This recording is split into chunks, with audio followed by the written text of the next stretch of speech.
আসসালামু আলাইকুম। সকলে আশা করি ভালো আছেন। ইএফটিতে বর্তমান অবস্থায় কিছু প্রশ্ন এবং উত্তরের জন্য আসলাম আজকের ভিডিওতে। দেখুন, প্রথম প্রশ্ন হচ্ছে দ্বিতীয় লটের বেতন কবে কতজন পাবেন? এই নিয়ে কিন্তু একেবারে একটা হযবরল অবস্থা তৈরি হয়েছে। আপনারা দেখুন যে এখানে দৈনিক শিক্ষা বলতেছে একরকম কথা, দ্য ডেইলি ক্যাম্পাস বলতেছে একরকম কথা। আ এ এ এই নিয়ে কিন্তু বিভ্রান্তি যে কবে পাবে? আসলে সোমবারে দেওয়ার কথা ছিল, সেটাও হলো না। এই সপ্তাহের শেষের দিক পর্যন্ত হবে কিনা এটাও কিন্তু নিশ্চিত করে বলা যাচ্ছে না। এখন এই বিষয় নিয়ে যে বিভ্রান্তি তৈরি হয়েছে সেটা দূর করবার কোনো কর্তৃপক্ষ কিন্তু দ্বিতীয় প্রশ্ন হচ্ছে যে ইনিস বা মাওসি থেকে কোনো বিজ্ঞপ্তি নেই কেন? তো আমরা যেটা অনুমান করছি যে আসলে এখনও পর্যন্ত যেহেতু নির্ধারিত হয়নি যে দ্বিতীয় লটে কারা পাচ্ছেন কারা পাচ্ছেন না, মাউসি হয়তো চিন্তা করছে বা ইমিস হয়তো চিন্তা করছে দ্বিতীয় লটটা নিশ্চিত করার পর বাকি যারা রয়েছে তাদের সমস্যাগুলো নিয়ে কাজ করবে এবং সমস্যাগুলো ফাইন্ড আউট করে সেই মোতাবেক নির্দেশ দিবে। এই কারণে হতে পারে, কিন্তু সত্যিকার উত্তর হচ্ছে যে কেন মাউসি বিজ্ঞপ্তি দিচ্ছে না বা ইমিস বিজ্ঞপ্তি দিচ্ছে না এটা তারাই ভালো বলতে পারবে। আমরা কেবল বিভিন্ন সংবাদ মাধ্যম থেকে অনুমান করে সমস্যাগুলোর কথা বলছি যে কেন বিজ্ঞপ্তি দিচ্ছে না। তবে আমরা মনে করি যে এই অবস্থায় মাসের অর্ধেক হয়ে গেছে। এই অবস্থায় বিজ্ঞপ্তি দেওয়াটা জরুরি এবং শিক্ষকদের মনে যে বিভিন্ন রকম বিভ্রান্তি তৈরি হচ্ছে সেটা কিন্তু ফেসবুক দেখলেই অনুমান করা যাচ্ছে। তৃতীয় প্রশ্ন হচ্ছে যে শিক্ষকদের করণীয় কী? অবশিষ্টদের আগের মতো করে বেতন দেয়া যাবে কিনা?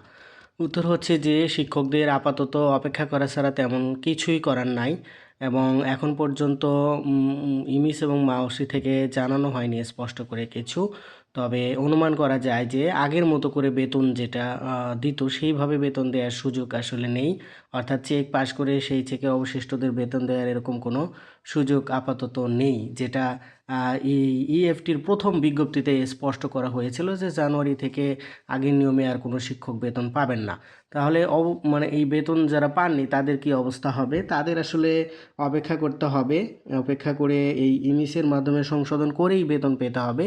সেই বেতন পাওয়ার জন্য আপাতত যে কাজটি করতে পারেন, যাদের যে জায়গাতে ভুল আছে সেই ভুলের জন্য সংশ্লিষ্ট মাধ্যমে আবেদন করে রাখতে পারেন। ইমিস থেকে সংশোধনী বিজ্ঞপ্তি দিলে যাতে দ্রুত আপডেট করে আপনারা সাবমিট করতে পারেন। ৪ নম্বর কোশ্চেন, কোন ভুলে কোথায় আবেদন করবেন?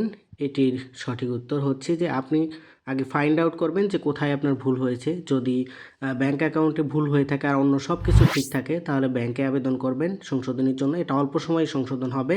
আর যদি এনআইডিতে সমস্যা থাকে, সার্টিফিকেট বা অন্য অন্য জায়গায় নামের ক্ষেত্রে, সেক্ষেত্রে নির্বাচন কমিশনে আবেদন করে এনআইডি সংশোধন করতে পারেন। আর যদি আপনার এমপিও কপিতে সংশোধনের প্রয়োজন হয় তাহলে কিন্তু ফেব্রুয়ারির 6 তারিখের মধ্যেই এমপিও সংশোধনের জন্য আবেদন করতে হবে। এবং অন্যান্য এছাড়া ইএফটি তথ্য হালনাগাদে যদি কোনো সমস্যা থাকে, মানে ইএফটি তথ্যটা যখন হালনাগাদ করেছেন তখন যদি কোনো সমস্যা থাকে তাহলে খুব সহজেই সংশোধন ইএফটি ইমিস থেকে সংশোধনের বিজ্ঞপ্তি দিলে ইমিস যে ওয়েবসাইটে প্রধান শিক্ষকের আইডি পাসওয়ার্ড দিয়ে সংশোধনের জন্য আবেদন করতে পারেন।